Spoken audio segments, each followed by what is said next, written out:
নমস্কার, কেমন আছেন আপনারা সবাই? একটু আড্ডার আরও একটি নতুন ব্লগে আপনাদের জানাই অনেক অনেক স্বাগত। আজকের ব্লগটা আমি যেখানে আমার দিনের সবচেয়ে বেশি সময়টা কাটাই এবং খুব আনন্দের সাথে কাটাই সেই জায়গাটাকে নিয়ে, আমার শিক্ষা প্রতিষ্ঠান।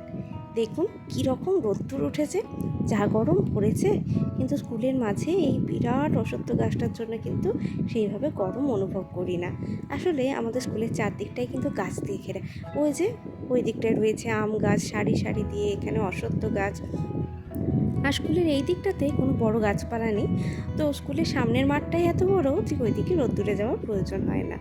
এই যে টিফিনের সময় হয়ে গেছে, তো ওরা দেখুন গুলি খেলতে শুরু করে দিয়েছে, তাও আবার এই রোদ্দুরে। যাই হোক, ওরা কিছুক্ষণ খেলা করে নিই, একটু পরেই তো টিফিনের ঘন্টা দিয়ে দেবো, আর ওরা তখন খেয়ে নেবে।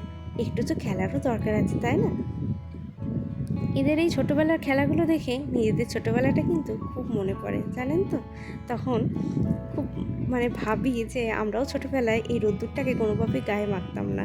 এই দেখুন বোতলে জল ভরে এনেছে আর সিপিটাকে করেছে ফুটো, সেই ফুটো সিপি দিয়ে কীভাবে জল বের করছে আর ওইভাবে জল খাচ্ছে। আর এদিকেও এরা ক্লাসের মধ্যে বসে বসে একটু খেলা করছে, ওই যে স্টোন পেপার সিজার। এই খেলাটা কিন্তু আমরা ছোটোবেলায় খেলিনি। প্রচণ্ড রোদ উঠেছে, দেখুন কি অবস্থা, চারদিকে তাকানো যাচ্ছে না। দাঁড়ান, মুখে চোখে একটু জল দিয়ে নিই। আসলে আমি যদি না ঠিক থাকি, এতগুলো বাচ্চাকে কী করে সামলাবো বলুন তো। তাই মুখে চোখে একটু জল দিয়ে ঠান্ডা হয়ে নিলাম।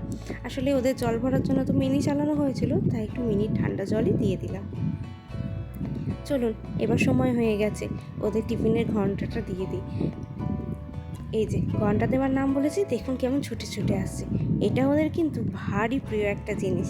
চলুন এবার যাই ডাইনিং রুমের দিকে, এদিকে সবাইকে ঠিকঠাক করে বসিয়ে দিই, আর তারপরে দিদিরা এদের খেতে দিয়ে দেবে। তো এদিকে মোটামুটি ওরা থালা ধুয়ে হাত পা ধুয়ে চলে এসেছে, বসেও পড়েছে, আর দিদিরাও এদিকে ভাতটা তুলে নিচ্ছে। এত বড় ডেচকি তো আর নিয়ে যাওয়া সম্ভব নয়, সেই জন্যে ভাতটা তুলে নিচ্ছে। আজকের রান্নাটা হয়েছে ওদের একদম প্রিয় রান্না, জানেন। এই যে দেখুন কী রান্না হয়েছে বলুন তো। ছোলার ডাল হয়েছে, তাও আবার বিভিন্ন রকম সবজি দিয়ে। এটা খেতে ওরা কিন্তু বেশ ভালোবাসে। আসলে একটু মিষ্টি মিষ্টি হয় তো। আগেই আপনাদের বলেছি আমাদের স্কুলে গাছের অভাব নেই, তাই চারিদিকে এখন আম গাছ। আর দেখুন কত সুন্দর আম হয়েছে। ওই যে আম গাছ থেকে না টুপ করে একটা আম পড়লো, আর আমি গিয়ে ঝুপ করে কুড়িয়ে নিলাম, সেই ছোটোবেলার মতন। চলুন, দিদিরা ওদের খেতে দিচ্ছেন, তো আমিও একবার ওখানে যাই। দিদিদের কাছে সবাই ওই সবজিটা খেতে চাইবে না, কিন্তু আমি দিলে সব ওরা খেয়ে নেবে। আমি দিলে নাকি ওদের সব কিছু খেতে ভালো লাগে। কি কথা বলুন তো। আসলে বাচ্চারা যেখানে একটু বেশি ভালোবাসা পায়, আদর যত্ন পায়, সেখানেই না ওরা খুব কমফর্টেবল। কিন্তু এমন না যে আমি ওদের খুব ভালোবাসি বা একদম বকি না, শুধু ভালোই বাসি। ওরা কিন্তু বকুনিও খায়। আর আমাদের এই ডাইনিং রুমটাও কিন্তু ওই অশ্বত্থ গাছের নিচে, দেখেছেন গাছটা কত বড়। আর এদিকে হচ্ছে একটা বড় পুকুর আছে, তাই হাওয়াও আসে অসম্ভব সুন্দর। আর এই গাছের তলাতে টিনের সেট হলেও কিন্তু কোনো সমস্যা হয় না, ছায়া তো থাকে, একটুও গরম হয় না। এই দেখুন ওরা কি সুন্দর খাচ্ছে। ওই যে বললাম আজকে সব সবজি দিয়ে ছোলার ডাল হয়েছে, ওই সবজির মধ্যে ধরুন আছে আলু, পেঁপে, কুমড়ো, গাজর, সব কিছু দিয়ে। আর একটু মিষ্টি মিষ্টি হয় তো, ওরা কিন্তু খেতে খুব ভালোবাসে। আজকের তরকারিটা শুনেই ওরা কিন্তু বলছে ম্যাডাম আমরা অনেক ভাত খাবো। দেখুন খেয়েও নিয়েছে কিন্তু সবাই সুন্দর করে। এই যে এ আবার বলছে ম্যাডাম আমার এই ডালটা খেতে কিন্তু খুব ভালো লাগে। দেখেছেন এদের হাসি মুখের দিকে তাকিয়ে কিন্তু সারাদিনের ক্লান্তিটা মুছে যায়।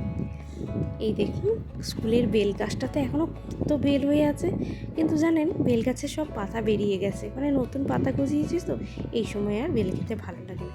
ওই যে মোহন স্কুল আসেনি, দাঁড়ানোর কাছে যায়। গরমে যেতে বারণ করেছে। কি বলেছো বল?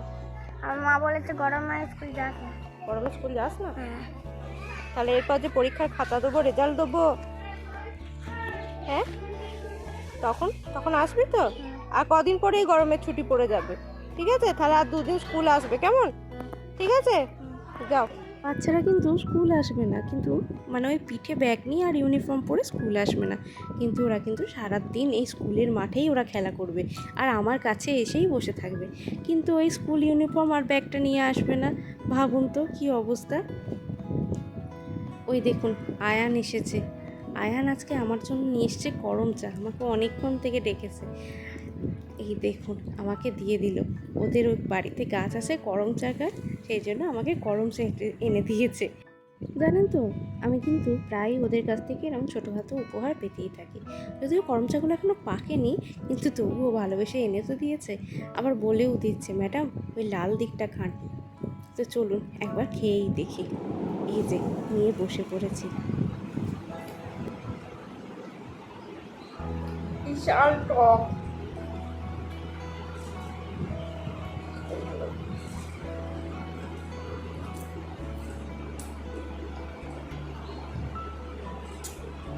পাকলে মিষ্টি হবে। কাঁচা আছে, এই যে সবুজ আর খুব আঠা। তবে হ্যাঁ, যেটা বলছিলাম, ওদের কাছ থেকে কিন্তু প্রায়শই আমি এই ছোটোখাটো উপহার পেতে থাকি। কেউ এনে, এই যেমন আজকে ধরুন গরম চা এনে দিয়েছে, বা স্কুলের কাছ থেকে যা বেল পড়ে মোটামুটি ওরা যদি বেশি করে পায় আমাকে একটা করে দিয়েই যায়। আবার একটাও যদি পায় তাও কিন্তু ওরা ম্যাডামকে ভালোবেসে দিয়ে যায়। এই যে এদের খাওয়াও প্রায় হয়ে এসছে, এদিকে ঠিকঠাক করে হাত ধুচ্ছে নাকি দেখে নিই। তো চলুন, ওদের দিকে খাওয়া হাত ধোয়া সব হয়ে গেছে, এবার আমি একটু টিফিন করে নিই। এই গরমে না কিছু খেতে তেমন ভালো লাগে না জানেন তো, তাই জন্য ওই মুড়ি আর আলুর তরকারি নিয়ে এসেছি। বাচ্চাদের আগে খাইয়ে দিই, তারপর ওরা একটু খেলা করে নেয়, তারপরে আমি খেতে বসি। নইলে না শান্তি করে খেতেও পারি না। যতক্ষণ আমি ওদের কাছে থাকবো ততক্ষণ কিন্তু ওরা সব ভাত খেয়ে নেবে। যদি আমি চলে আসি তাহলেই কিন্তু গিয়ে সব ভাত ওরা ফেলে দেবে। ওই যে আপনাদের বললাম না, মাঝে মাঝেই উপহার পায়। দেখলেন তো, ও পেয়েছে একটা পাকা বেল। ও দিচ্ছে দেখে জিশানও একটা বেল পেয়েছিল, সেও এসে আমাকে দিয়ে দিল। দেখুন আমার এখন দুটো বেল হয়ে গেছে, কিন্তু ওদের থেকে তো আর নিতে পারি না, ওদেরকেই আবার দিয়ে দিয়েছি। আর ওরা না কিছুতেই নেবে না, ম্যাডাম তুমি খাও, ম্যাডাম তুমি খাও।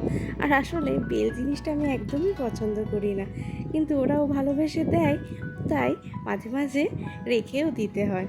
আর মাঝে মাঝে চকলেটও এনে দেবে, ম্যাডাম তুমি খাও। কিন্তু ওদেরকে বলি আমি তো বড় হয়ে গেছি, তাই আমি আর চকলেট খাই না, আমার দাঁতে পোকা হয়েছে। তবে পর গিয়ে চকলেটটা নেয়।